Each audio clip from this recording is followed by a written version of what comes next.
Hi, Suede Sofa viewers. Here is Betsy McReynolds, and she is our Woman of the Week. And I wanted just to come here in her shop and have her give us a little bit of a tour.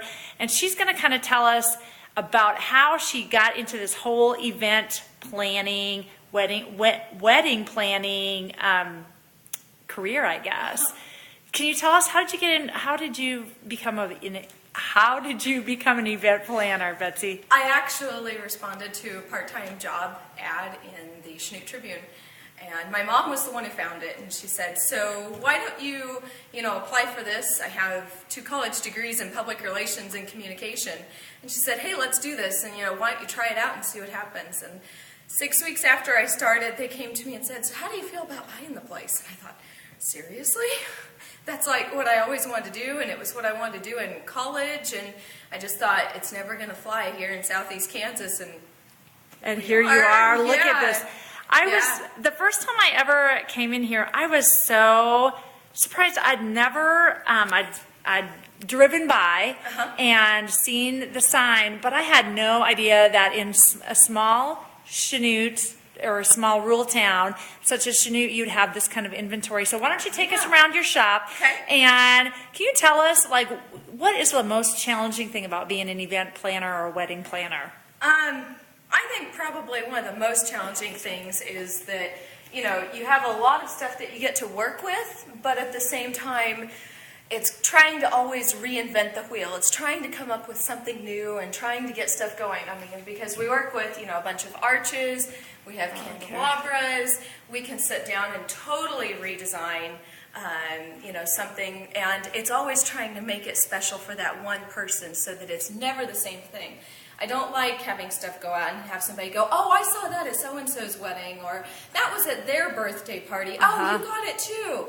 It's like, let's try to keep it individualized and keep it special. So one of the things that we do have, though, is we have a really vast inventory of dresses. I noticed that. And one of the really great things is that all of our gowns are either new or they are consigned. And when they're consigned, I say, it needs to be not ripped, not torn, no stains. It needs to be a clean dress, preferably worn once. Wow.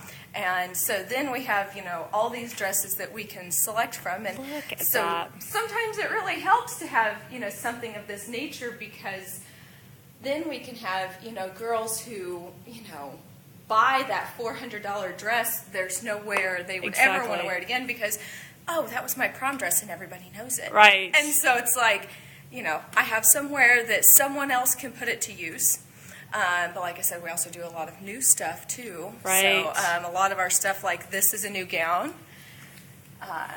This is one of our new gowns. Look at that. There you go, ladies. If you're looking for a New Year's Eve dress, there you go. Yeah. But like just right behind it, you have a satin gown, and this is a used gown. Oh, gotcha.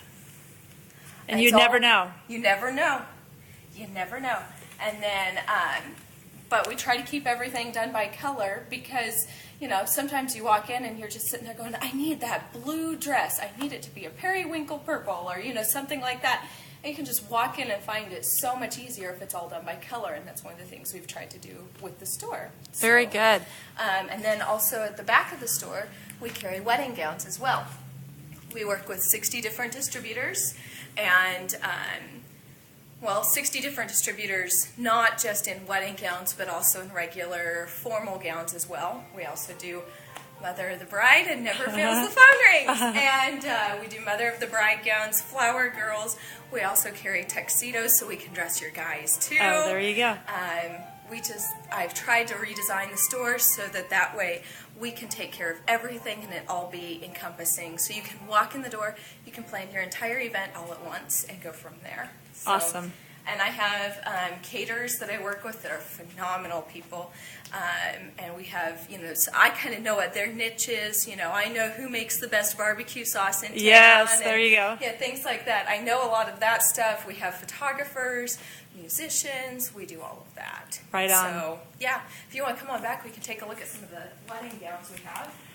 Now, what would you say is the most important characteristic that an event planner have? I'm assuming it'd be organization or energy. Energy. Oh, you're speaking from experience. Oh, I was at a wedding yes. that you did this past weekend. You did a fabulous job. The reception was awesome, and I saw you walking around at the church with the little earphone, the headpiece, and it looked like you had everything under control. Try to keep everybody all situated and all calm all at the same time, and I think probably composure.